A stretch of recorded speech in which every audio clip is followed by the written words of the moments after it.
السلام علیکم ورحمۃ اللہ وبرکاتہ۔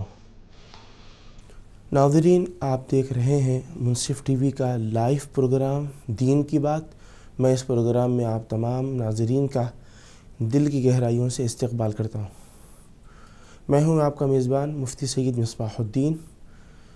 جو آج کے پروگرام میں سوالات موصول ہوں گے، ان سوالات کے جوابات دیے جائیں گے۔ ناظرین، اگلے 1 گھنٹے تک ہم آپ کے ساتھ موجود رہیں گے۔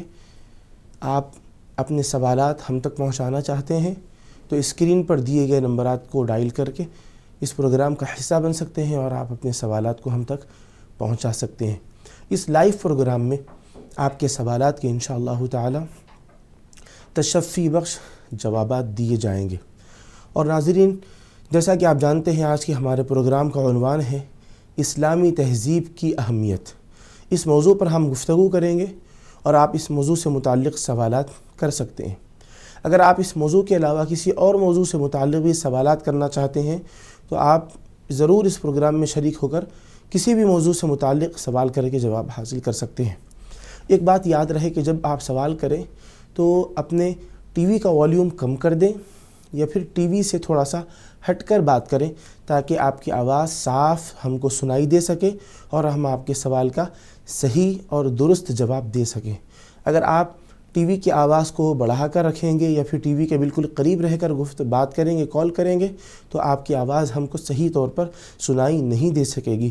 تو جب بھی آپ سوال کریں اس بات کا ضرور خیال رکھیں۔ ناظرین، جیسا کہ میں نے ذکر کیا کہ آج کے ہمارے پروگرام کا عنوان ہے اسلامی تہذیب و تمدن کی اہمیت۔ اس موضوع سے متعلق انشاءاللہ تعالی ہم گفتگو کریں گے۔ آپ حضرات کے سوالات بھی لیے جائیں گے اور جوابات دیے جائیں گے۔ ناظرین، اسلامی تہذیب و تمدن، اسلامی تہذیب کا مطلب کیا ہے؟ یعنی اسلامی کلچر کس کو کہتے ہیں؟ تہذیب کا مطلب کیا ہے؟ تو تہذیب کا مطلب ہے کاٹ چھانٹ کر بالکل صاف ستھرا کر دینا۔ تو جس طرح درختوں کو کاٹ جھانٹ کر، درختوں کے پتوں کو صاف کر کے بالکل اس کو درست بنایا جاتا ہے اور جو پتے گل گئے ہیں، سڑ گئے ہیں، ان کو خراب کیا جاتا ہے، تو ایسے پتوں کو کاٹ چھانٹ کر جو بالکل درست اور صاف بنایا جاتا ہے اس کو تہذیب کہتے ہیں۔ تو اسلامی تہذیب کا مطلب کیا ہے؟ یعنی تہذیب کا تو معنی آپ نے سن لیا۔ اسلامی تہذیب کا مطلب ایسا طریقہ جو اسلام کے اندر رائج ہو، اسلامی تہذیب، اسلامی کلچر اور اسلامی تمدن۔ تو اسلامی تہذیب و تمدن، اس کی بہت بڑی اہمیت ہے دنیا کے اندر، کیونکہ دنیا بھر میں جتنے مذاہب ہیں اور جتنے مذاہب کے ماننے والے ہیں، ان تمام مذاہب میں خوبیاں بھی ہیں، لیکن کچھ ان کے اندر ایسی چیزیں بھی ہیں جن سے لوگوں کو ایذا اور تکلیف پہنچ سکتی ہے۔ لیکن اسلامی تہذیب و تمدن، جو اسلامی کلچر نے دنیا کو عطا فرمایا، اس کے اندر کسی قسم کی کوئی تکلیف، کسی قسم کی کمی، کسی قسم کی کوئی کجی موجود نہیں ہے، بلکہ یہ اسلامی تہذیب و تمدن جو ہے، یہ جو اسلامی کلچر ہے، یہ ہر وقت میں جہاں والدین کے لیے کارآمد ہے، وہیں اولاد کے لیے بھی فائدہ بخش ہے، وہیں میاں بیوی کے لیے بھی نفع پہنچانے والا ہے، وہیں پڑوسیوں کے لیے بھی اس کے اندر فائدہ ہے، اور پھر مسلم معاشرے کے لیے بھی فائدہ ہے، تو دیگر ابنائے وطن کے لیے، دیگر ملک کے باشندوں کے لیے بھی اس کے اندر فائدہ ہے۔ اسلامی تہذیب و تمدن یہ ایک ایسی تہذیب ہے، جامع تہذیب ہے، جس کے اندر اس کے ماننے والے اللہ تعالیٰ اور حضور اکرم صلی اللہ علیہ وسلم کی احکامات، ان کی ہدایات کو روبہ عمل لاتے ہیں، اور اس تہذیب سے کسی کو نقصان نہیں پہنچتا، کسی کو اذیت نہیں پہنچتی، بلکہ اس کے اندر سب کا فائدہ ہوتا ہے۔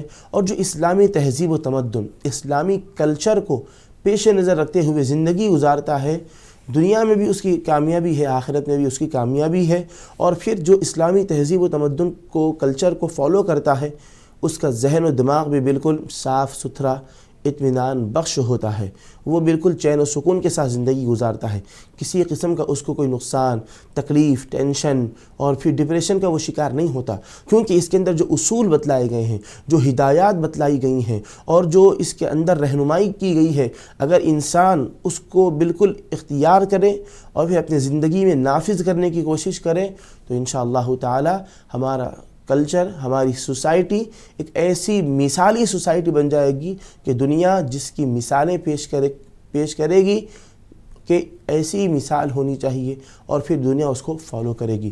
تو ناظرین، اسلامی تہذیب و تمدن کے اندر ہر طرح سے زندگی کے ہر موڑ پر، ہر زاویے سے، ہر نقطۂ نظر سے رہبری کی گئی ہے کہ اس کے اندر ماں باپ کے کیا اصول ہیں، ان کے کیا حقوق ہیں، ان کے کیا فرائض ہیں، ان کی کیا ذمہ داریاں ہیں۔ اسی طرح اولاد کے سے متعلق بھی بتایا گیا کہ اولاد کی کیا ذمہ داریاں ہیں۔ میاں بیوی اگر ہیں تو بحیثیت میاں بیوی، شوہر کے بیوی پر، بیوی کے شوہر پر کیا حقوق ہیں، ان کی کیا ذمہ داریاں ہیں۔ اسی طریقے سے پڑوسیوں کے، دوسرے اپنے پڑوسیوں کے لیے کیا حقوق ہیں، ان کے کیا اصول ہیں۔ اس کے علاوہ ہم دیکھتے ہیں تو دیگر ابنائے وطن، دیگر مذاہب کو فالو کرنے والے جو دیگر ابنائے وطن ہیں، برادران وطن، اہلیان وطن جو ہیں، ان کے ساتھ کیسا سلوک ہونا چاہیے، ان کے ساتھ ہمارا تعلق اور ہمارا رویہ کیسا ہونا چاہیے، اس حوالے سے بھی رہبری کی گئی ہے۔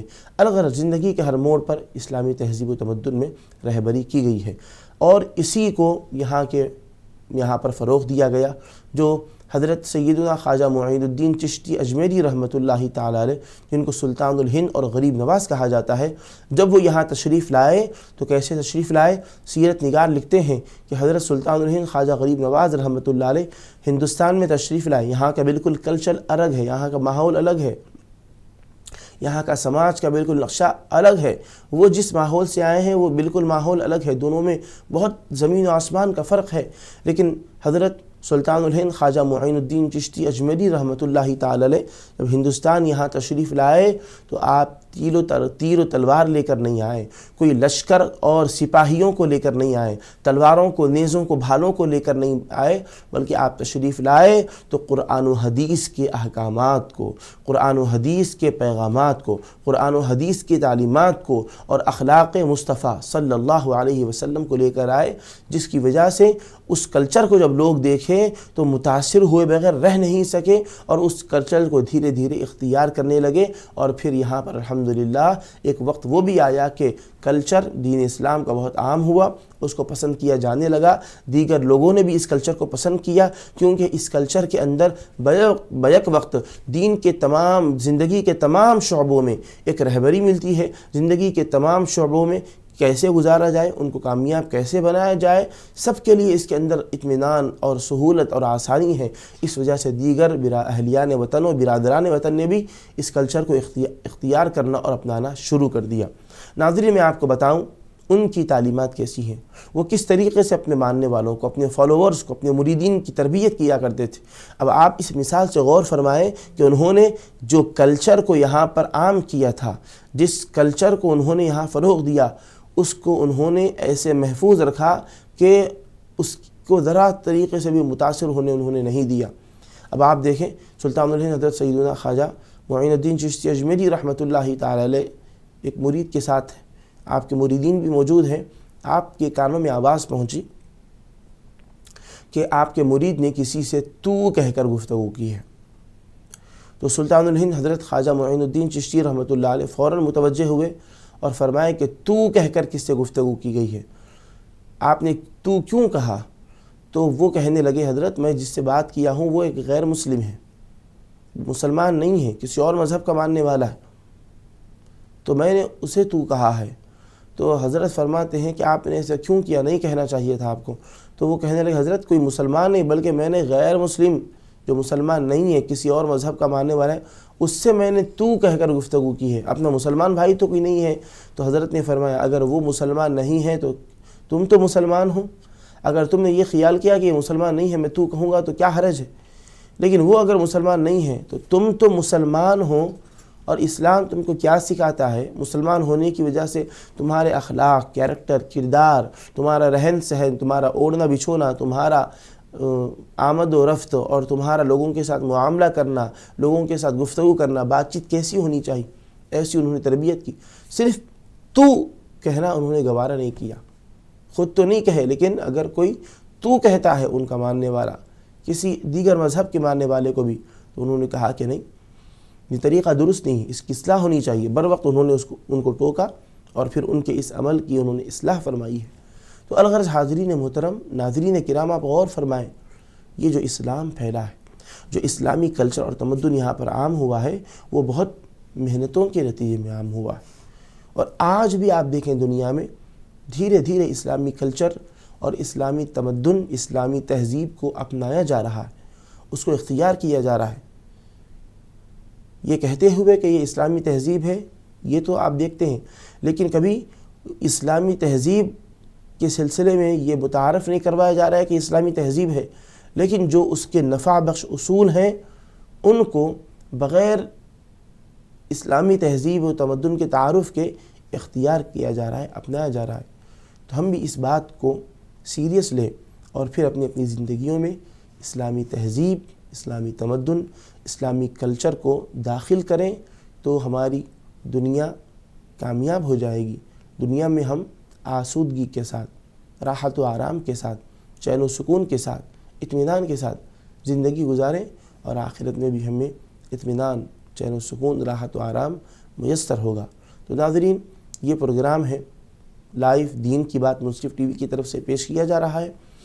تو آپ حضرات اس پروگرام کا حصہ بننا چاہتے ہیں، اس پروگرام میں شریک ہونا چاہتے ہیں، تو ضرور آپ اس پروگرام کا حصہ بن سکتے ہیں۔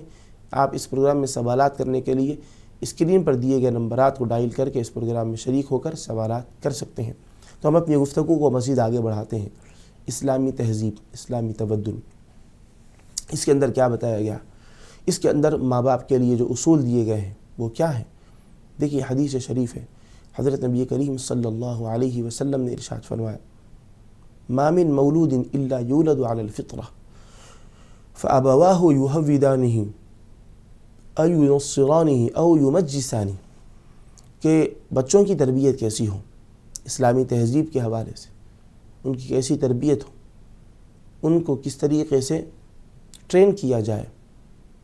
بڑے بچے جو ہیں پیدائشی طور پر وہ فطرت سلیمہ پر پیدا ہوتے ہیں، وہ دین اسلام کی فطرت پر پیدا ہوتے ہیں۔ اللہ تعالیٰ ان کو دین اسلام کی فطرت پر پیدا کرتا ہے۔ ان کے ماں باپ، ان کا کلچر، ان کا ماحول، ان کے گھر کا ماحول، ان کے سوسائٹی کا ماحول ان کے ذہن کو کسی اور رخ کی طرف موڑ دیتا ہے، حالانکہ وہ پیدا ہوتے ہیں دین اسلام کی فطرت پر۔ حدیث شریف میں حضور پاک علیہ السلام نے فرمایا: ما من مولود الا یولد علی الفطرہ، جو کوئی بچہ پیدا ہوتا ہے وہ فطرت پر پیدا ہوتا ہے۔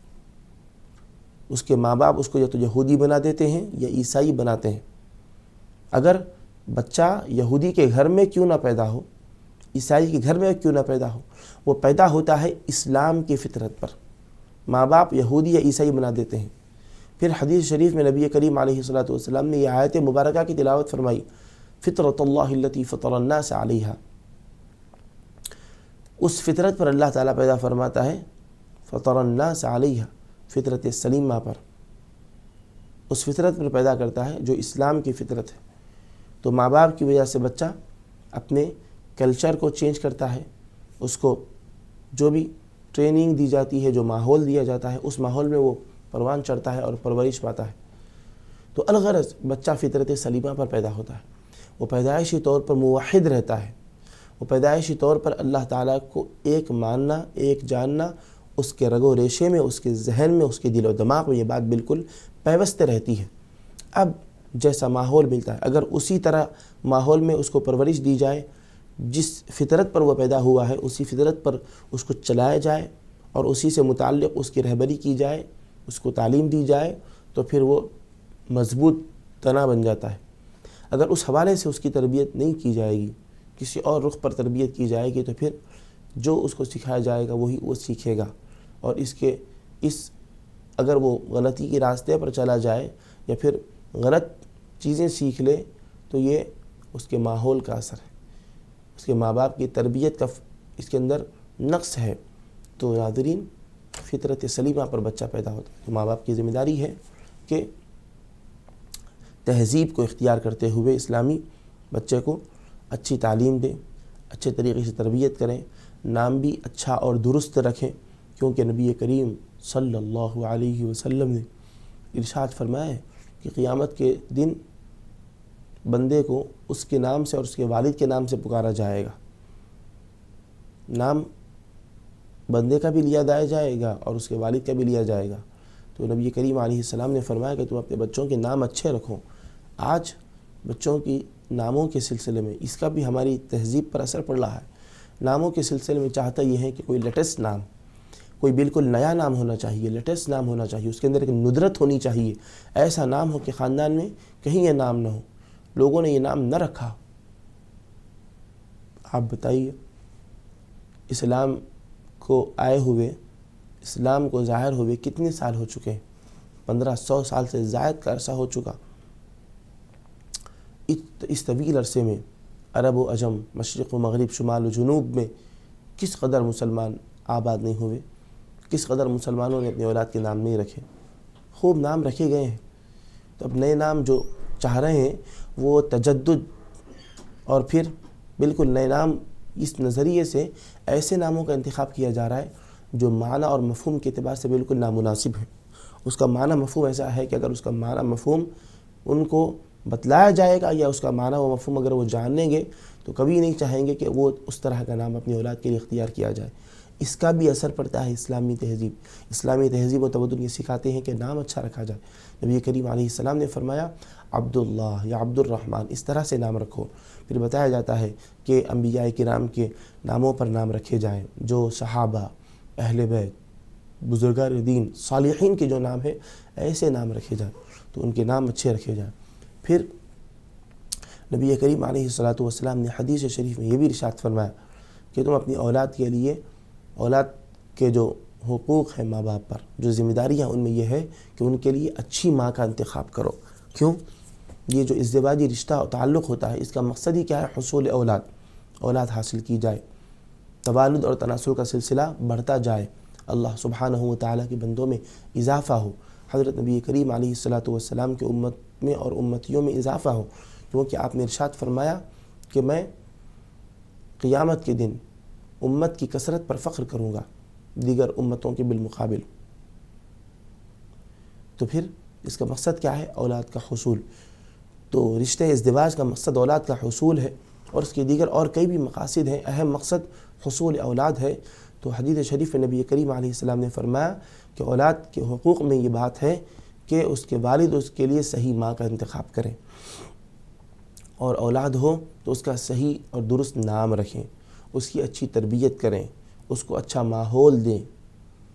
یہ اسلامی تہذیب اور تمدن کو عام کرنے اور پھر اسی کلچر کو اختیار کرتے ہوئے زندگی گزارنے کی ذمہ داریوں میں اہم ذمہ داری ہے. اسی طرح اولاد پر بھی ذمہ داری ہے کہ وہ اپنے ماں باپ کا احترام کریں، ان کی خدمت کریں، ان کے ساتھ اچھا سلوک کریں، بڑھاپے کو پہنچ جائیں تو ان کا سہارا بنیں، ان سے نرم لہجے میں بات کریں، ان سے جھڑک کر اور سخت انداز میں گفتگو نہ کریں، ان کی خدمت کریں، ان کی اطاعت کریں، ان کی فرما برداری کریں، ان کو اپنی جان مال سے ان کی خدمت کریں، ان کی اولاد کے ذریعے اپنی دیگر اور چیزوں کے ذریعے سے ان کی خدمت اور راحت پہنچائیں. یہ ذمہ داریاں بنتی ہیں. ناظرین، پروگرام میں کالر شامل ہوئے، ہم ان سے گفتگو کرتے ہیں. السلام علیکم. وعلیکم السلام ورحمۃ اللہ وبرکاتہ. السلام علیکم. وعلیکم السلام ورحمۃ اللہ وبرکاتہ. جی بہن، کہاں سے بات کر رہی ہیں؟ جی لدھیانہ سے فرجانہ خاتون. جی کہاں سے بات کر رہی ہیں آپ؟ جی لدھیانہ سے. لدھیانہ سے. جی بہن بتائیے کیا سوال ہے آپ کا؟ جی مفتی صاحب سے میرے 3 سوال ہیں. جی فرمائیے. پہلا سوال یہ ہے مفتی صاحب سے، ان سے کہیے کہ جو بھی اللہ کا ذکر کرتے ہیں، جو بھی اذکار کرتے ہیں، ان میں کیا ایسے ہی کرتے جانا ہے یا پھر کوئی گنتی کا معمول ہو، اتنا مرتبہ یہ اتنا مرتبہ یہ ایک میرا یہ سوال ہے. اور دوسرا سوال یہ ہے کہ اللہ تعالیٰ جو ہمیں نعمت دیتے ہیں، جتنا نعمت سے دن بھر میں نوازتے ہیں، تو اللہ تعالیٰ تو اس کا کوئی گنتی نہیں کرتے ہیں. تو اس لیے میں مفتی صاحب سے پوچھیے کہ کیا کوئی بھی ذکر اذکار میں گنتی کرنا ضروری ہے یا ایسے ہی پڑھتے رہنا؟ اور دوسرا سوال یہ ہے کہ میرے بچوں مجھے بہت زیادہ ستاتے ہیں لڑکا، اس لیے مفتی صاحب سے کہیے کہ میں کیا پڑھوں؟ جو بتائیں وہ میں پڑھ ہی رہی ہوں روز کا، لیکن پھر بھی ایک نئے فتنہ وہ روز اختیار کر دیتے ہیں ہم لوگوں کے ساتھ. ہم پریشان رہتے ان سے، تھوڑا ہمیشہ مطلب ہمارا دل دکھی رہتا. اور تیسرا سوال یہ ہے کہ فجر کا نماز میں جو بتائے تھے مفتی صاحب، پہلے بھی بتائے تھے، وہ ہم بھول گئے. وہ کون سی آیات ہے جو ہم پڑھ کے رات میں سوئیں گے تو فجر کا نماز ہم ہر دن پڑھ سکیں؟ یہ ہماری شوق ہے، لیکن ہمیں نیند نہیں کھل پاتی ہے کبھی. جی جب جی 2 دن پڑھتے ہیں تو 1 دن نگاہ ہو جاتا ہے. یہ کہیے مفتی صاحب سے کہ ہم روز پڑھنا چاہتے ہیں فجر کا نماز. جی ٹھیک ہے، اوکے. اور کوئی سوال آپ کا؟ جی بس ٹھیک اللہ ہے، کا انشاءاللہ شکر. آپ کے سوالات کے جواب دیے جائیں گے. بہت خوشی ہوئی آپ لدھیانہ سے بہن ہمارے اس پروگرام میں شامل ہوئی ہیں. تو ناظرین، جیسا کہ آپ نے سنا کہ لدھیانہ سے کالر شامل ہوئی ہیں، انہوں نے سوال کیا ہے. پہلا سوال ان کا یہ ہے کہ جو اللہ سبحانہ و تعالیٰ کا ذکر کرتے ہیں، یہ تو بے گنتی اور کوئی اس کی تعداد مقرر کیے بغیر ذکر کرتی ہیں، تو کیا اس کی کوئی گنتی اور تعداد ہونی چاہیے؟ اور یہ ان کا نظر اور ذہن یہ بھی ہے، نظریہ، کہ اللہ تعالی ہم کو بے حد اور بے حساب بے شمار اپنی نعمتیں عطا فرما رہا ہے، تو پھر ذکر میں ایک تعداد متعین کیوں کریں؟ بہن بہت اچھا آپ نے سوال کیا. پہلا، اللہ سبحانہ و تعالیٰ کا ذکر کرتے رہنا چاہیے. قرآن کریم میں اللہ تعالیٰ نے ارشاد فرمایا، یا ایھا الذین آمنوا اذکروا اللہ ذکرا کثیرا، اے ایمان والو اللہ کا ذکر کرو. کتنا ذکر کرو؟ ذکرا کثیرا، اللہ کا ذکر زیادہ کرو. تو زیادہ سے زیادہ اللہ تعالیٰ نے اپنا ذکر کرنے کا قرآن کریم میں حکم فرمایا ہے. تو اس سلسلے میں ابتدائی طور پر کیا ہوتا ہے، بزرگان دین جو بندہ ذکر کی طرف متوجہ ہوتا ہے اس کو ایک تعداد بتلاتے ہیں کہ 200 مرتبہ ذکر کیجئے، پھر 2000 مرتبہ ذکر کیجئے، پھر اس کو بڑھاتے بڑھاتے 24,000 مرتبہ ذکر تک لے جاتے ہیں. تو اس تعداد کو مقرر کرنے کی حکمت کیا ہے؟ حکمت یہ ہے کہ اگر یہ تعداد مقرر کرنے کی حکمت یہ ہے کہ بندہ ذکر کا پابند بن جائے. پہلے ایک تعداد دی جاتی ہے کہ ذکر کرو، تو تعداد میں دھیرے دھیرے اضافہ کیا جاتا ہے، تاکہ قرآن میں جو اللہ کا حکم ہے کہ اللہ کا ذکر زیادہ سے زیادہ کرو، اللہ تعالیٰ نے کوئی تعداد نہیں بتائی ہے، بس زیادہ سے زیادہ ذکر کرنے کا حکم دیا. تو بزرگان دین ابتدا میں تعداد مقرر کر کے اس میں دھیرے دھیرے اضافہ کرتے ہیں تاکہ کثرت ذکر کا وہ عادی بن جائے. پھر جب وہ خوب کثرت سے ذکر کرنے کا عادی بن جاتا ہے تو پھر اب اس کے بعد کوئی تعداد فکس نہیں کی جاتی، بلکہ اس کے اختیار کے اس کے حوالے معاملہ کر دیا جاتا ہے کہ وہ زیادہ سے زیادہ اللہ سبحانہ و تعالیٰ کا ذکر کرے. تو آپ نے جو سوال کیا ہے کہ کتنے مرتبہ کریں، پھر اللہ تعالیٰ بے شمار نعمتیں عطا فرماتا ہے، تو بہن بالکل ابتدائی طور پر آپ یہ اہتمام کر سکتی ہیں کہ 2000 مرتبہ اللہ تعالیٰ کا ذکر کریں. جو بزرگان دین صوفیہ کرام نے ایک تعداد بتائی ہے ابتدائی طور پر 2000 مرتبہ ذکر کریں اللہ تعالیٰ کا، اس میں اضافہ کرتی رہیں یہاں تک کہ آپ 24,000 مرتبہ، بزرگوں کی سیرت میں آتا ہے کہ دن و رات میں وہ 24,000 مرتبہ قرآن مجید کی تلاوت وغیرہ کے علاوہ، قرآن کی تلاوت، احادیث مبارکہ کا مطالعہ اور دیگر کار خیر کے علاوہ 24,000 مرتبہ وہ اللہ سبحانہ و تعالیٰ کا ذکر کرتے ہیں. یہ بزرگوں کی سیرت میں ہم کو ملتا ہے. تو 24,000 مرتبہ ذکر کرتے ہیں، کیونکہ اللہ تعالیٰ کا حکم بھی یہ ہے کہ کثرت کے ساتھ اللہ تعالیٰ کا ذکر کیا جائے. تو ابتدائی طور پر آپ تعداد مقرر کر کے ذکر کریں، یہ آپ کے لیے ذکر کی کثرت میں اضافے کا اور پھر زیادہ سے زیادہ ذکر کرنے کے لیے آپ کے لیے اس کے اندر سہولت اور آسانی ہوگی. بہن نے 3 سوال کیے تھے، ہم نے ایک سوال کا جواب دیا. وقت ہو چلا ہے ایک بریک کا. بریک کے بعد انشاءاللہ مزید 2 سوالات کے جوابات دیے جائیں گے. آپ دیکھتے رہیے دین کی پروگرام.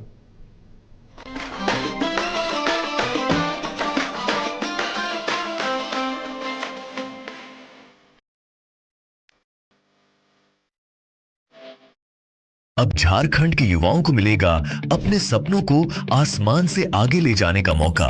آج یہاں کا نوجوان ہوائی جہاز میں بھی چڑھے گا اور ہوائی جہاز بھی اڑائے گا، کیونکہ مکھیہ منتری ہیمنت سورین کے پریاس سے ہو چکا ہے جھارکھنڈ فلائنگ ٹریننگ انسٹیٹیوٹ کا شبھارمبھ، جہاں یواؤں کو راجیہ میں ہی ملے گا کمرشل پائلٹ بننے کا پرشکشن.